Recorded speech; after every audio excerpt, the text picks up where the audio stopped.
Muy bien. Bueno, hoy nos toca este tema que, como vemos, va a tratar sobre qué significado tiene el afecto y me parece que es tan fantástico, ¿no? Las lecturas siempre salen en esto de la sincronicidad, de alguna manera, en la búsqueda del bienestar y de la salud, ¿no? ¿Y quién de nosotros no necesita el bienestar y la salud? ¿Y quién de nosotros no lo busca? Todos necesitamos alcanzar ese equilibrio para que nuestro funcionamiento en la vida sea óptimo y para que podamos dar más y crecer y evolucionar. Cuando algo de eso no sucede en nosotros, alguna disfunción se genera, cuando nos alejamos de la ley del amor, nos vamos perdiendo eh, entre laberintos innecesarios muchas veces, porque podríamos empezar a elegir otras formas de vivir, de existir. Y nos dicen, esta lectura, esta charla está basada en 3 libros: Educación de los Sentimientos, eh, Amor Invencible Amor y Liberación por Amor, de Joana de Angelis, Educación de los Sentimientos, de Jason de Camargo. Y él nos empiezan hablando los espíritus como Joana y Jackson, y no puse exactamente mucho las referencias en cada texto como me gusta siempre, porque en realidad algunos textos los fui como mezclando para que nos quedara la idea propia de a dónde queríamos ir, porque como decía hoy temprano, siempre los temas tienen muchos puntos de vista y muchas profundidades diferentes. Entonces nos dicen que la afectividad es inherente al ser humano, no pudiendo ser eh, disociada de él, ya que también es natural en todos los animales, inicialmente como instinto de protección a la prole. Nosotros hoy estábamos ahí con nuestros animalitos que siempre nos acompañan, con nuestras mascotas, y nosotros vemos ese amor que tienen, esa forma de expresión de cariño, esa necesidad que también tienen ellos de cariño, ¿no? Los animales tienen esta búsqueda voluntaria de la caricia, esta búsqueda voluntaria de la atención. A través de su voluntad van expresando también su necesidad, pero también van expresando sus formas, sus primeras sensaciones y emociones. Eso que nosotros interpretamos cariño, realmente es una demostración de afecto, la alegría cuando nos reciben, en el caso de los perros, pero casi todos los animales expresan de diferente forma esa alegría, hasta los animales más simples, como los patos y los peces. Y un estudio que se realizó, y ahora me olvidé dónde, perdón, pero después cualquier cosa buscamos y acoto, científicamente, en el cual estaban intentando comprobar por qué la eficiencia de los medicamentos en el tema del colesterol. Entonces estaban dándole a unos ratones determinada ración para que estos fueran capaces de tener colesterol, para comprobar allí qué cosas eran buenas y qué no. Y resulta que se les dio a una serie de alimentos nutritivos y buenos, y a una serie de ratones alimentos que obviamente acrecentaban o posiblemente podían acrecentar el colesterol. Y dentro de los ratones estos que estaban allí con la fórmula que podía dañarlos, un grupo de ellos resultó que no les surtió efecto. O sea, no tuvieron colesterol. En las medidas siempre daban bajo y bajo y bajo, y entonces no estaban entendiendo, porque se suponía que todos esos alimentos eran específicamente para que el colesterol subiera. Entonces indagaron a la persona que les daba las raciones qué cosa diferente estaba haciendo con los demás. Y él les dijo que en realidad no estaba haciendo absolutamente nada, pero que cuando les daba sus raciones, los acariciaba, les daba cariño y les hablaba y los trataba bien. Y toda esta gama de ratones que le correspondían a él no tenían colesterol. O sea que hasta eso podemos mirar en la incidencia, ¿no?, del afecto, la demostración de cariño o la mirada o la ternura sobre un animal, imaginémonos en el cuerpo físico de un humano que es aún mucho más complejo y está cargado de emociones y también de un gran bagaje espiritual, ¿no? La complejidad de la emoción que tiene el ser humano. Nos dicen que el contacto físico es de vital importancia para el equilibrio del ser. Así que podríamos pensar que en este momento en el cual estamos en el medio de una pandemia, alejados físicamente de los otros, va a haber una necesidad de todas maneras inherente en el ser de contacto.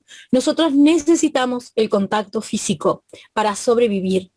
En un experimento que se hizo con monitos, por ejemplo, les ponían un lugar donde había comida todo el tiempo, una bolsita con comida todo el tiempo, que era fría, y en el otro lado le ponían una bolsita que tenía calor todo el tiempo. Y los monitos preferían no comer e irse al lugar donde había calorcito. Entonces, ¿qué nos sucede a nosotros con esta necesidad del contacto?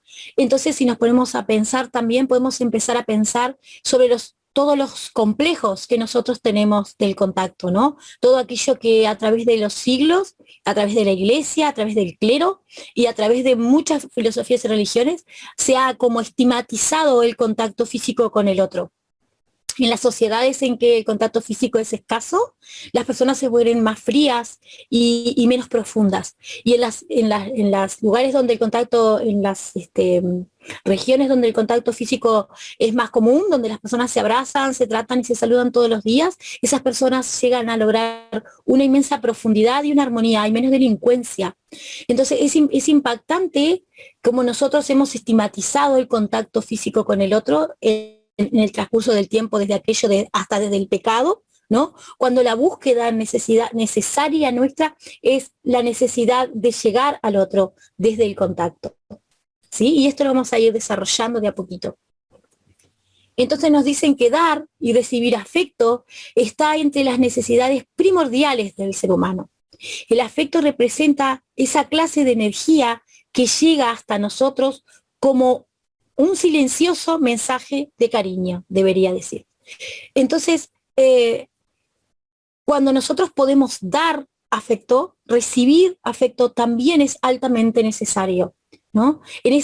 Nosotros en realidad damos la mayor parte de las veces para recibir, porque en la búsqueda infantil que todavía tenemos de relacionarnos, esta necesidad de recibir nos permite como acrecentar en nosotros y potenciar aquellas carencias desde lo afectivo, lo emocional, la estabilidad, incluso potencia nuestras ganas.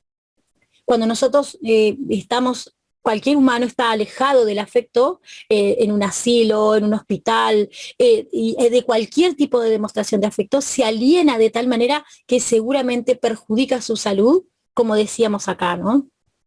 Entonces, esto que parece algo tan cotidiano, el afecto, parece que es mucho más complejo, mucho más necesario y tiene una razón preponderante. ¿Por qué traigo el afecto? Y esto es algo que me olvidé de decir, ¿por qué quiero tocar este tema?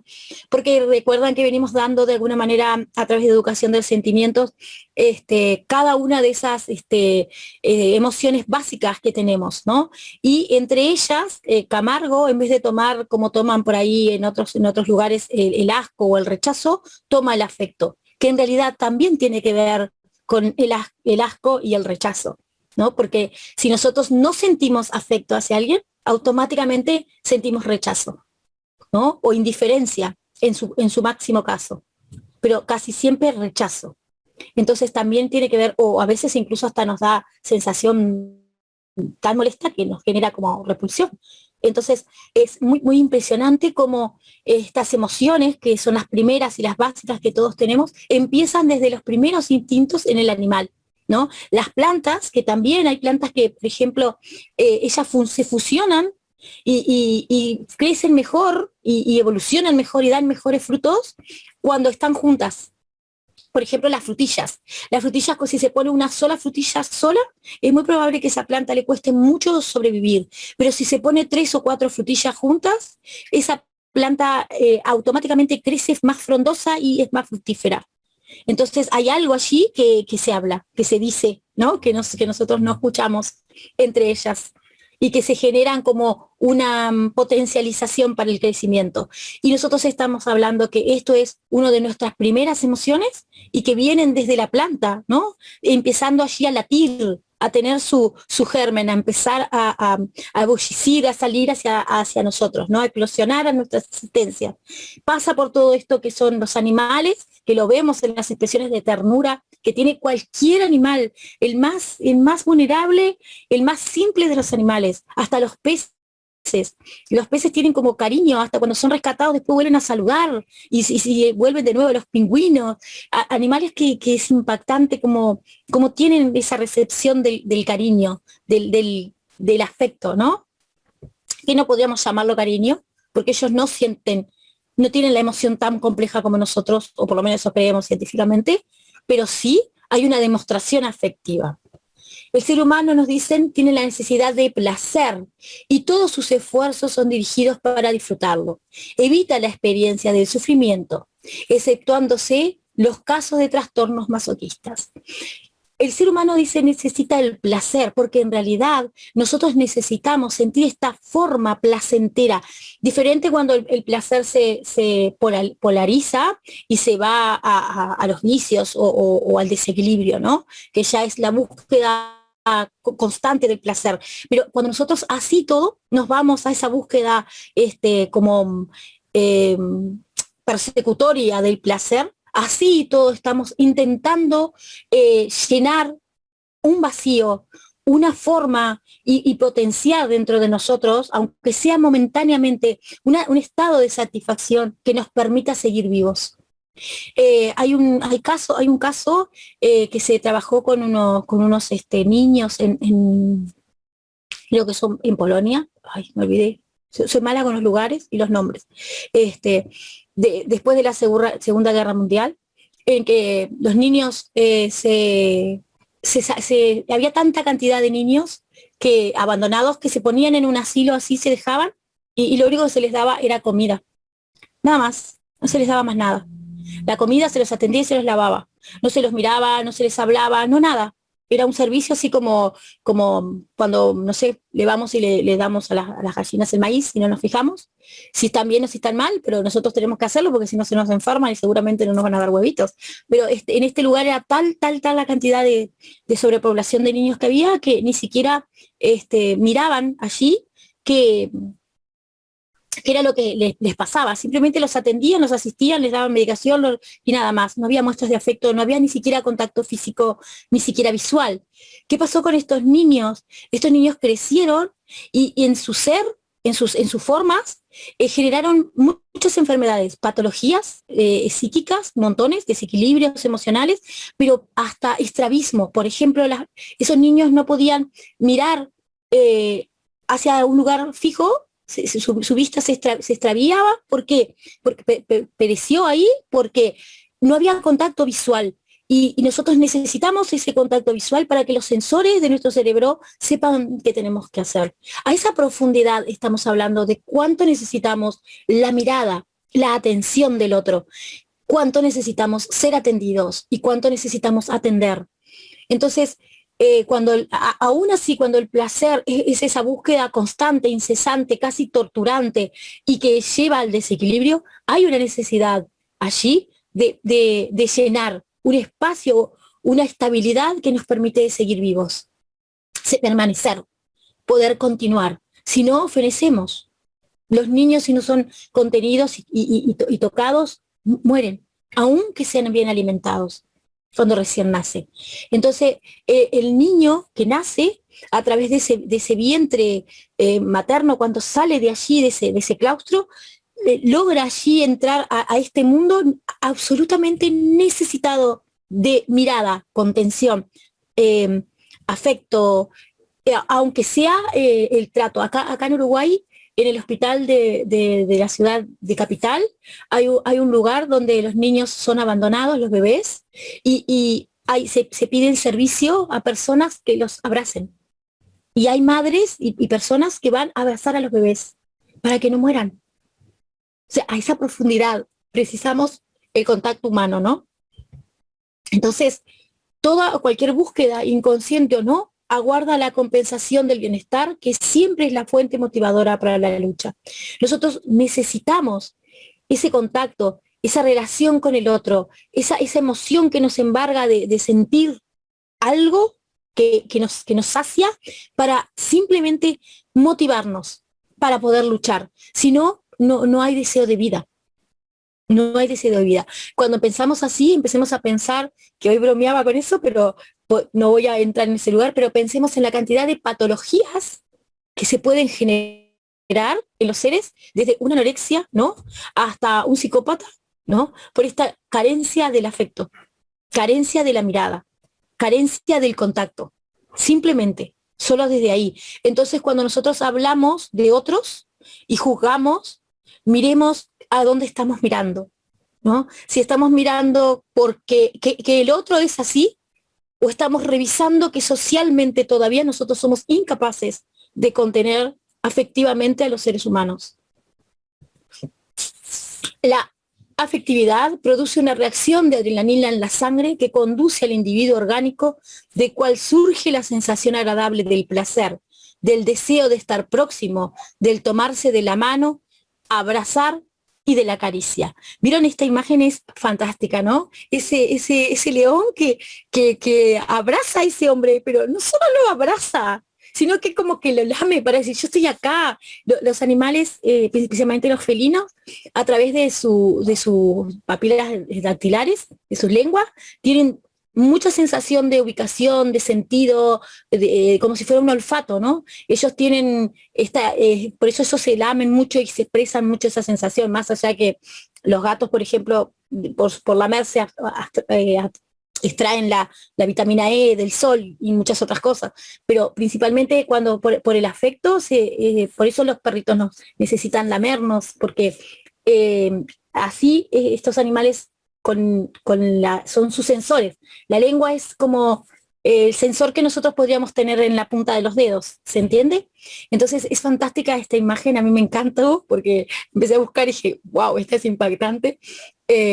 Además un animal al que nosotros normalmente lo tenemos como de temor, ¿no? Como un animal capaz de no sentir nada. Y el arquetipo del ser salvaje y agresivo. Y sin embargo allí está abrazando a ese hombre y dándole toda su expresión de felicidad por esa contención. Entonces, en nosotros genera esta adrenalina que orgánicamente nos provoca la sensación de tocar. Por eso cuando vemos a un bebé, nos da esa ternura de decir, o cuando encontramos un conejito que nos da ternura, nosotros necesitamos como, no es que necesitamos lo suavecito del conejito, necesitamos el contacto, necesitamos ese contacto, lo precisamos. Incluso nos pasa en un peluche, ¿no? Nosotros vemos un peluche y no es por lo lindo, es porque nos refiere al arquetipo de ternura. Entonces necesitamos tocarlo, necesitamos, o una cosita, casi siempre lo peludito nos provoca esa sensación, ¿no? De estar como contenido, como cuidadito, como acogidito, así como mimado, ¿no es cierto? Entonces es fantástico pensar que esto genera en nosotros una cantidad de disparadores enzimáticos y glandulares, y todo nuestro sistema se pone en funcionamiento para que nosotros podamos expresar esto que nos está sucediendo. Entonces dice, la necesidad del amor es imperiosa y subyacente a la misma. Se encuentra en el deseo del contacto físico enriquecedor, estimulante. Sí o sí necesitamos sentir al otro, sentir al otro y que el otro nos sienta. Muchas veces necesitamos sentir al otro y también muchas veces necesitamos saber que el otro nos está sintiendo. Es más, cuando estamos muy enamorados, por más que sepamos que, ahora es mi gata, uy, ese rato está por salir y no quiere, por más que sintamos que estamos muy enamorados, le preguntamos al otro, ¿vos me amás? ¿Verdad? ¿Vos me querés? O a los hijos, ¿vos me amás?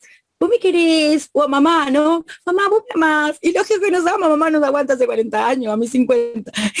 Entonces es como esa necesidad imperiosa de expresar el amor y de sabernos queridos, pero también de sabernos mirado. Entonces, nosotros necesitamos el amor, el sentimiento, y este sentimiento afectivo tan necesario para nosotros y tan vapuleado y tan estereotipado y tan maltratado a través de la historia. Entonces dice, toda vez que el amor aflora, un correspondiente fisiológico irriga la sangre al organismo y surge una sensación agradable de calor.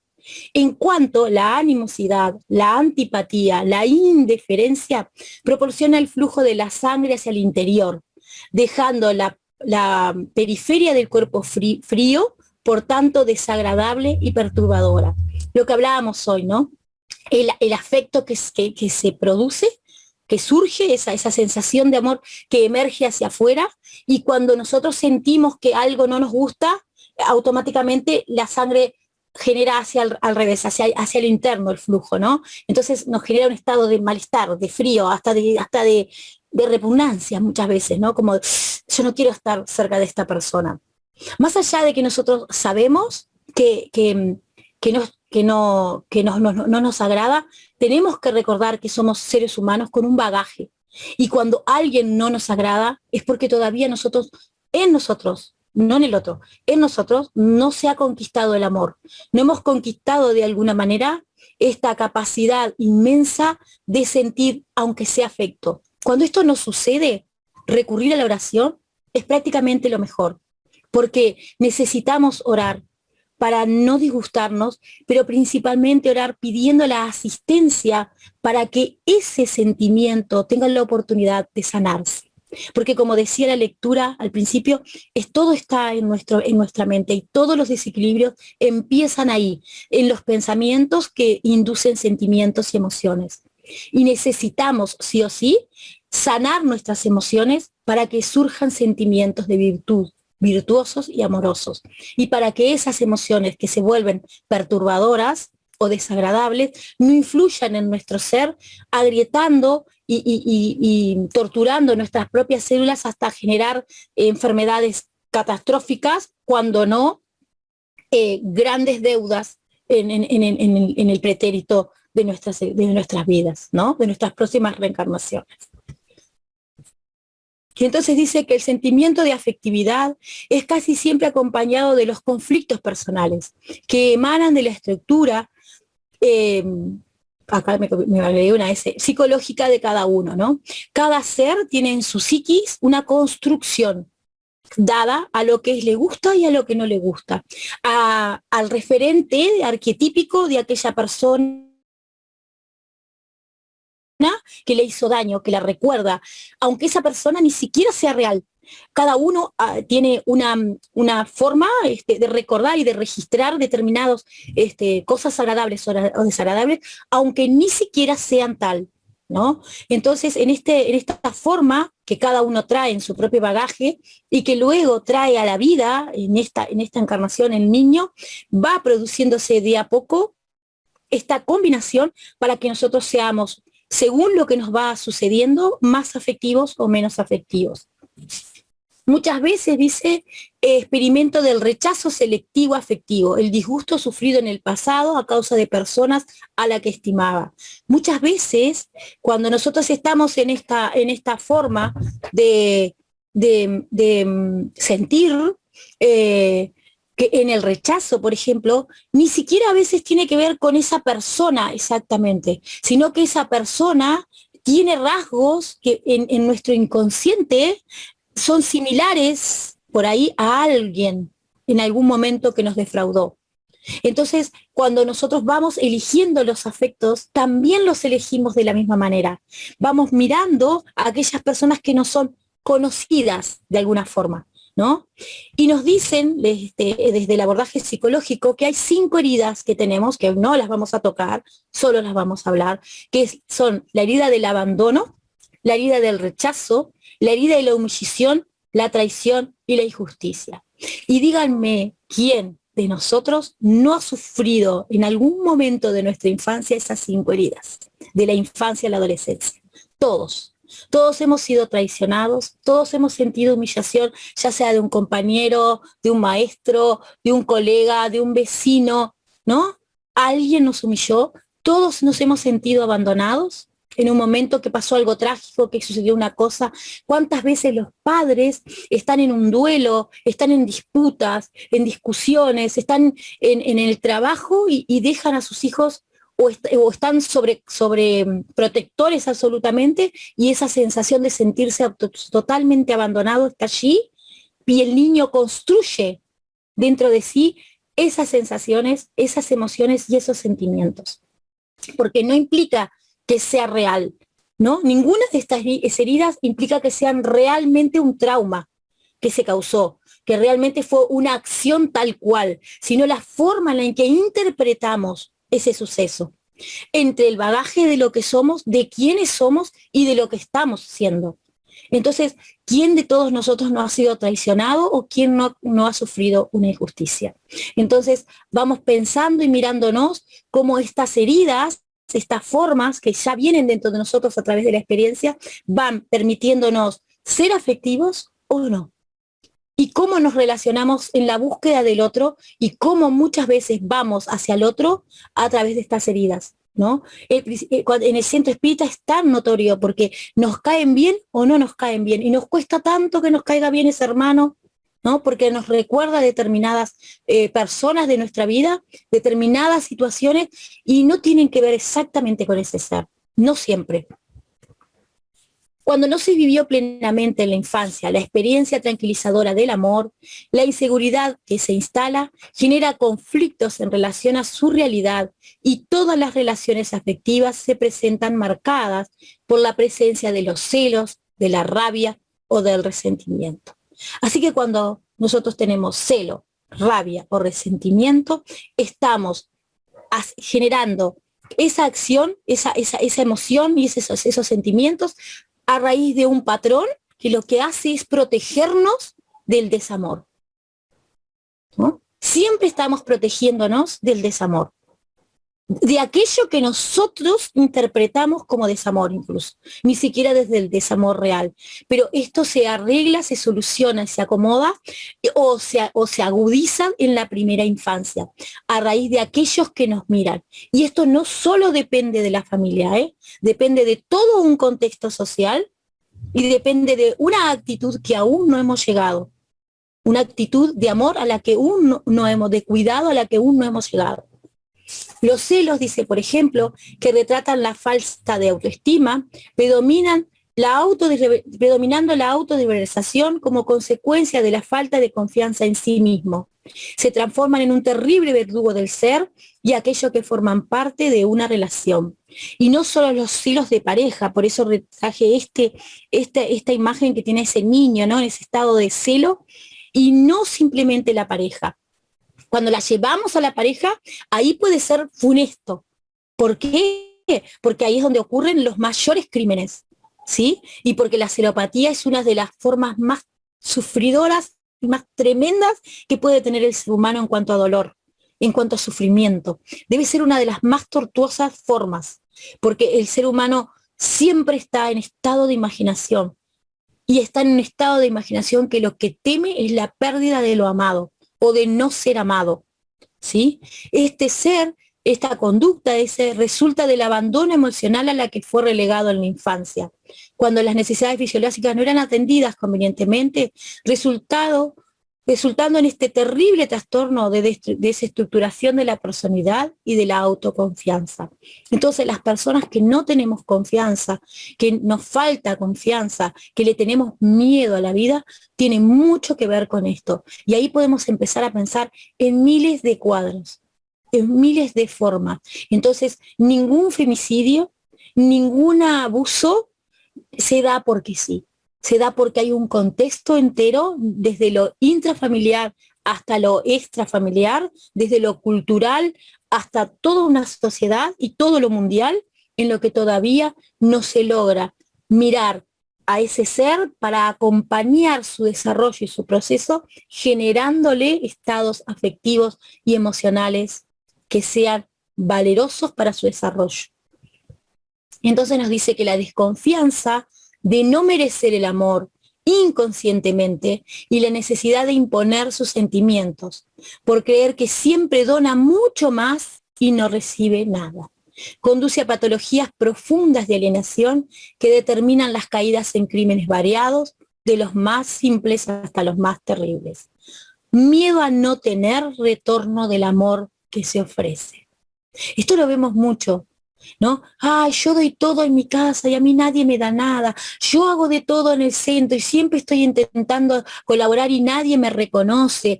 ¡Wow! ¿No? Ahí están los celos, ahí está ese desamor, ahí está el miedo a no ser amado, está la necesidad, está el reclamo, está el niño herido pidiendo auxilio. Estamos allí pidiendo que nos quieran, necesitando que nos amen. Pero cuando nosotros no logramos entender esto, es como que aunque nos den el amor, nunca va a ser suficiente. Porque en realidad nosotros no nos creemos merecedores de ese afecto. No nos creemos capaces de recibir afecto porque sí, sin ningún motivo. Siempre el ser que tiene estas cualidades de hacer mucho, de dar mucho, de poner mucho, es porque teme a no ser amado si no hace algo. Yo tengo en la consulta a veces millones de personas que me dicen, y a mí me pone tan triste cuando me dicen, es que no sé qué hacer para que me quiera. Y desde dónde nosotros tenemos que empezar a pensar, cómo nos educan, que tenemos que pensar, que tenemos que hacer algo para que se nos quiera. Pero en realidad sí, se nos ha marcado desde que nacemos que tenemos que hacer algo para que nos quieran, que tenemos que portarnos bien, que tenemos que ser de esta manera, que tenemos que no hablar, que tenemos que respirar, que tenemos que tener buenas notas, que tenemos que ser buenos niños, que tenemos que hacer lo que dicen los adultos, que tenemos que, y que tenemos que, y que tenemos que. Y se nos enseña a que en realidad si no damos, y si no somos de determinada forma, determinado estereotipo, Dios no nos quiere. Vamos a empezar por ahí, ¿no? Dios te va a castigar y no te quiere, y ¿cómo vas a pensar que te va a querer si sos así? ¿Desde dónde, no? Desde la primera infancia, desde el no mirar al otro con amor, desde el no tener la presencia plena frente a ese niño, ese cuidador amoroso, ¿no? Hasta hoy que crecemos y seguimos reclamando lo mismo y seguimos necesitando afecto.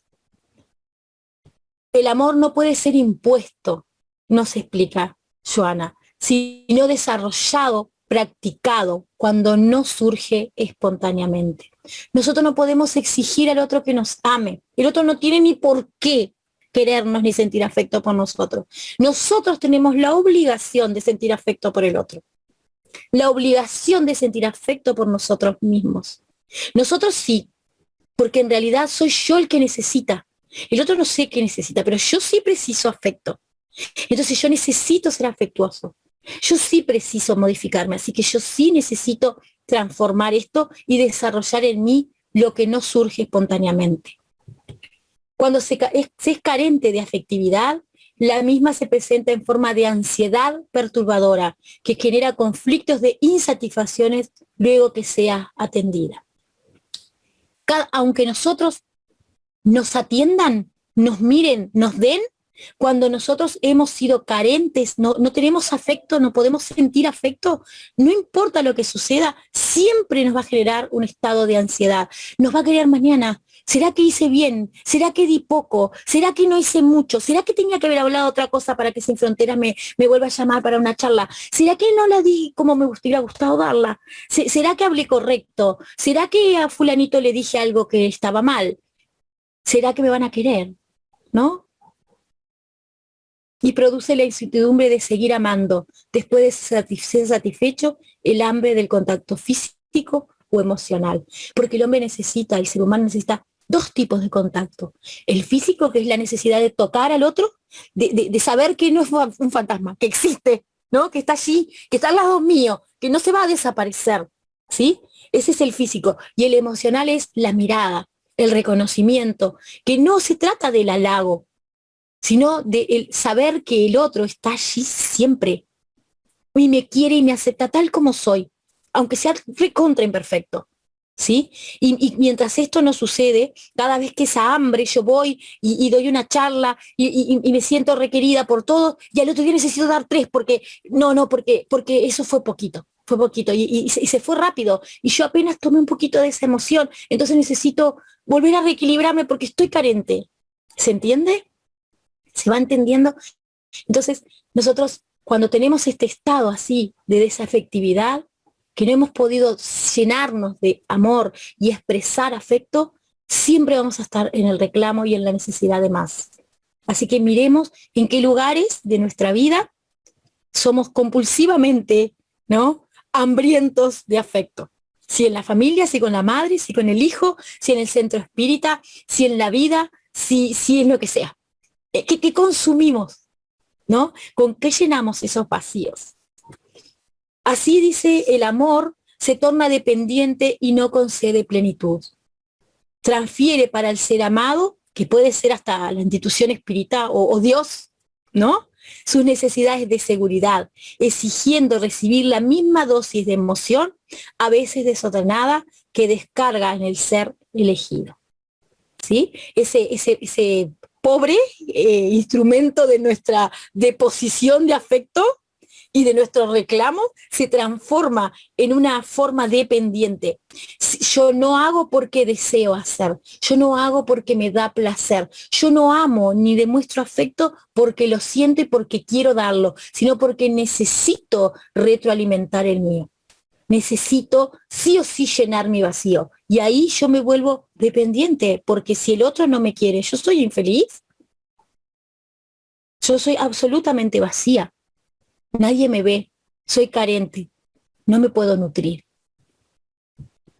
La afectividad madura proporciona el placer de amar, de ser, de desarrollarnos, de dar. Amar es un paso avanzado del desarrollo psicológico del ser, una conquista de la emoción, que debe superar los conflictos enriqueciendo el placer y el júbilo a aquel a quien le he dirigido el afecto. Cuando estamos en el reclamo, no estamos amando bien. Cuando realmente nosotros tenemos una afectividad madura, sin culpa, sin carencias, porque hay dos formas en esa también, o tres, o varias, pero vamos a tocar dos, que es la culpa, ¿no? Yo amo a mi hijo porque me siento culpable, a mi madre porque tengo la culpa de que me dio la vida, estoy en este trabajo porque son los que me sostienen económicamente, voy al centro porque en realidad yo no quiero ser un pecador para irme al infierno, ¿no? Que no, que gracias a Dios no hay infierno, pero bueno, no me quiero ir al umbral ni a ningún lado de esos, ¿no es cierto? Esas cosas arquetípicas que todavía tenemos internamente y que todavía están en la infancia de nuestro desarrollo y nuestra madurez. Cuando nosotros amamos o tenemos afecto real, maduro, es por el simple placer de tenerlo y por el mayor bien del otro. Nos ponemos felices ante todo lo que le pasa al otro y ni siquiera nos acordamos que precisamos. Simplemente damos y en ese dar, en ese estar, automáticamente recibimos. Porque es tan honesto nuestro dar, tan empático, tan real, tan congruente con la necesidad que tengo, que si yo voy y le pido a alguien un abrazo, no me lo va a dar porque sí, ni me lo va a dar porque soy el pobrecito, me lo va a dar porque está tan unido desde la emoción y también él le está generando lo mismo que a mí. Entonces es maravilloso pensar eso, ¿no? Que realmente tenemos ese júbilo que está bien dirigido hacia el otro. El amor es una fuente inagotable de bendiciones y el medicamento eficaz para curar las heridas del sentimiento. Flujo continuo de energía instalada en el individuo. Lo enriquece con coraje y valor para los emprendimientos más difíciles que ejecuta con placer. Flujo continuo de energía instalada en el individuo. No es que algunos tienen amor y otros no los tienen. Ese flujo es continuo. Solo algunas personas se alejan, se alienan de esa energía que sí o sí nos atraviesa, ¿sí? Es inagotable totalmente, nunca se gasta, siempre se genera más, ¿sí? Y siempre hay más. Y cuando el ser humano se aliena y se aleja de ese sentimiento, lo recluye, lo enclaustra, empieza a sufrir montones de situaciones y de hechos muy, pero muy perturbadores, ¿sí? Que entonces, cuando sí está instalado y cuando podemos permanecer en este dar y recibir continuo, ¿no? Yo estoy con ustedes acá y me siento amada, y porque estoy dando todo lo que tengo de bien de mí, y mi mayor deseo es que algo de lo que esté diciendo llegue al corazón del otro, solo porque sea su bien, no porque a mí me importe, porque ni siquiera sé que le puede hacer ser útil, algo le sea útil. O simplemente que ni siquiera sea lo que yo digo, simplemente que esta armonía que generamos juntos esté de alguna forma introduciéndose en los hogares, sanando las heridas, y el plano espiritual esté allí aprovechando esta buena vibración para abrazar a todos, para darle lo que cada uno precisa. Y ahí yo me nutrí, ya estoy nutrida. Y ese es el gran enriquecimiento, ¿no? Y da un coraje porque me dan ganas de estudiar, de ser, de mejorarme, para poder seguir favoreciéndome y favoreciendo a los otros, ¿no? Y aunque nos cueste, aunque nos dificulte, nos da un placer. Nos da el placer de saber que estamos siendo útiles, que estamos siendo sanos, que estoy expresando y que estoy de alguna manera generando a la psicoesfera del planeta un poco más de bien. Es un placer de ejecutar. Madurado en la experiencia de la personalidad y por el equilibrio de las emociones, proporciona bien.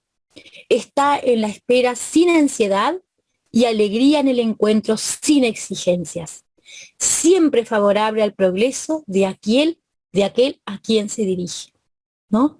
Siempre está en la felicidad de que el otro es feliz, no importa si es ajeno a mí, y no importa si no tiene nada que ver con lo que yo pienso de él, ni siquiera si no es espírita, ni siquiera si dentro del espiritismo no está haciendo el espiritismo como debería según Kardec, o como consideremos nosotros que debe, porque eso es toda una lucha y toda una dificultad. Ni siquiera si es mi enemigo, ni siquiera si en realidad me ha hecho daño, nada.